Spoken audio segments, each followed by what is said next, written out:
in year 3000 before Christ. The Pharaoh would use that with a round cake and candles. Ada orang punya kebiasaan, misal ada ulang tahun, tiup lilin, tiup lilinnya, tiup lilinnya, tiup, ditiup-tiup nggak mati-mati, ya masya Allah, karena lilin ditutup dengan gelas, ya kan, masya Allah. Tayyib. Bismillahirrahmanirrahim. Assalamualaikum warahmatullahi wabarakatuh. Alhamdulillah hamdan katsiran thayyiban mubarakan fi kama yuhibbu rabbuna wa yarda. Amma ba'du. Kaum muslimin yang semoga dirahmati Allah Subhanahu wa taala, masih dalam perhabiban sahabat ya. Kali ini saya akan mengangkat sebuah video Habib Umar bin Hafiz dan Habib Lutfi bin Yahya, yang mana kedua tokoh Habib ini yang jadi panutan para muhibbinnya sahabat ya. Kenapa dua Habib ini melakukan acara yang jelas-jelas bukan bagian dari Islam, yaitu acara ulang tahun? Karena sahabat ya, perayaan ulang tahun ini jelas itu dari kaum Nasrani. Dan ternyata dulu pernah dilakukan oleh zaman kerajaan Fir'aun. Yang mana nanti saya akan tampilkan sebuah video seorang pendeta yang mengungkap tentang sejarah dari perayaan ulang tahun ini. Dan kenapa sahabat ya saya mengangkat video ini? Karena Habib Lutfi dan Habib Umar bin Hafiz ini jelas panutan dari sebagian kaum muslimin, yaitu para pecinta kedua Habib ini. Tapi kok bisa-bisanya kedua Habib ini malah meniru-niru gayanya orang Nasrani, yaitu merayakan ulang tahun. Yang jelas sahabat ya, perayaan ulang tahun ini dibantah keras oleh Ustadz Abdul Somad LCMA, yang mana Ustadz Abdul Somad atau dijuluki dengan UAS mengatakan bagi pelaku yang merayakan ulang tahun, Ustadz Abdul Somad ini mengatakan selamat murtad. Coba mari kita simak videonya.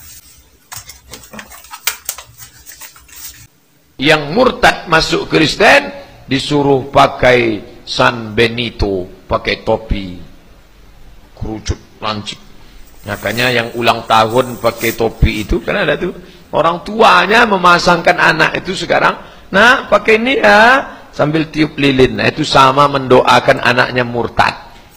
Selamat murtad, selamat murtad, Selamat murtad.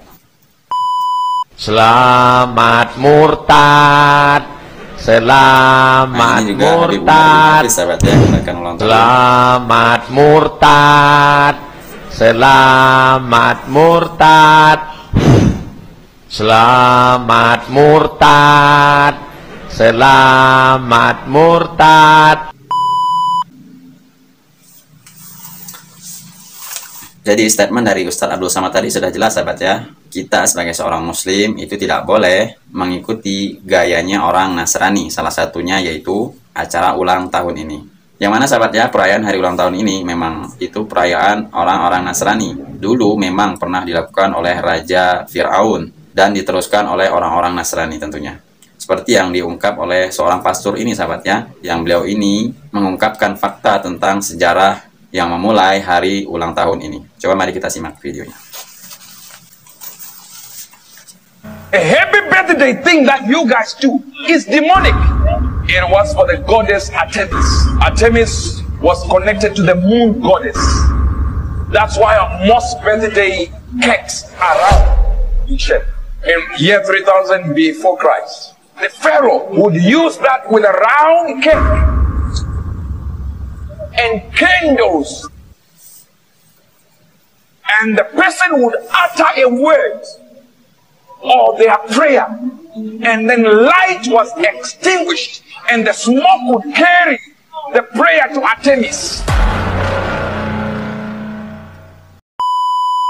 Dan bukti video ini sahabat ya sudah sangat jelas perayaan hari ulang tahun tersebut perayaan dari orang-orang dahulu, yaitu orang-orang Nasrani, yang mulanya dirayakan oleh Raja Fir'aun, yang Raja Fir'aun ini membuat sebuah lingkaran kue untuk diberikan kepada Artemis katanya tadi sahabat ya. Jadi untuk kaum muslimin yang masih ngotot tentang perayaan hari ulang tahun ini, segeralah bertobat dan berhenti untuk melakukan perayaan tersebut. Dan untuk yang lebih jelas lagi sahabat ya, ini pernyataan dari Ustadz Adi Hidayat, di mana Ustadz Adi Hidayat ini mengatakan memang jelas bahwa hari ulang tahun itu atau perayaan ulang tahun tersebut haram hukumnya bagi kita kaum muslimin. Coba mari kita simak penjelasan Ustadz Adi Hidayat ini. Pembahasan fi dhuhuril bid'ah fi ardi Jawa, tentang munculnya bid'ah. Bid'ah di sini bukan masalah fikih tapi akidah, keyakinan. ya, di negeri Jawa, di Pulau Jawa. Kemudian wantisyariha wal mubtadi'ina fiha, dan penyebarannya bagaimana dia menyebar serta tokoh-tokohnya. Di antara yang disebut dengan bid'ah adalah tasyabbuh fil aqaid, menyerupakan dalam keyakinan-keyakinan di pemeluk lain. Apa di antaranya kata beliau?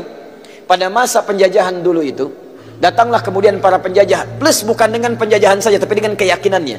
Mereka membangun kanais, pusat-pusat ibadah mereka.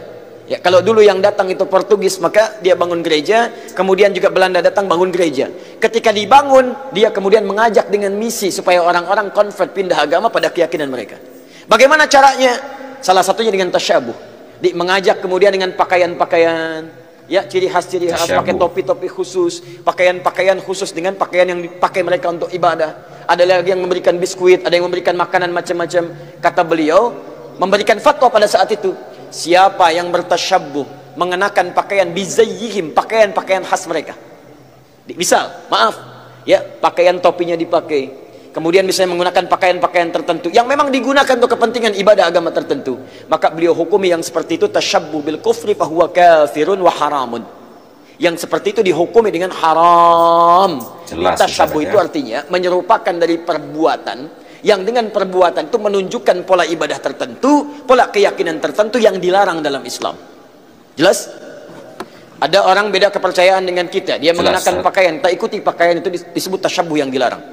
Ada orang punya kebiasaan, misal ada ulang tahun, tiup lilin, tiup lilinnya, tiup lilinnya, tiup, ditiup-tiup nggak mati-mati, ya, masya Allah, karena lilin ditutup dengan gelas, ya kan, masya Allah. Tayyib, bisa nggak mati-mati, tiup-tiup-tiup, nah itu kebudayaan yang dilarang.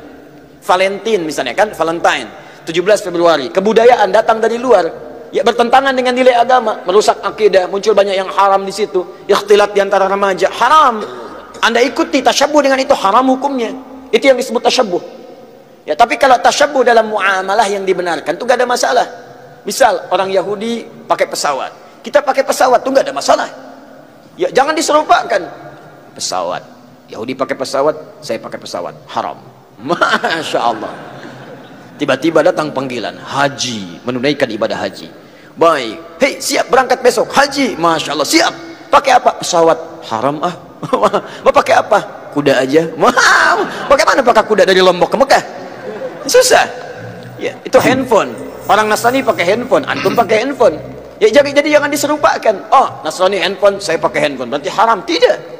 Ya, Anda boleh gunakan itu ketika mereka menggunakan, Anda gunakan. Cuma perbedaannya bagaimana cara Anda menggunakan itu. Mereka gunakan misalnya untuk keyakinan mereka, Anda gunakan untuk keyakinan Anda. Update waktu sholat, masukkan program Quran di dalamnya. Ada yang sifatnya serupa, dia nelpon, Anda nelpon, itu bukan tasyabbuh. Karena itu pola umum dalam kehidupan. Dia bicara, Anda bicara. Dia makan, Anda makan. Itu bukan tasyabbuh. Cuma perbedaannya apa yang Anda makan, apa yang mereka makan. Bagaimana cara mencari makanan, bagaimana cara mereka mencari makanan. Itu yang membedakan antara mereka dengan kita. Jadi sudah jelas sahabat ya, perayaan hari ulang tahun tadi, yang mana ada sebagian saudara kita kaum muslimin yang masih ngotot tentang perayaan hari ulang tahun ini. Dan semoga video saya ini bermanfaat. Wassalamualaikum warahmatullahi wabarakatuh.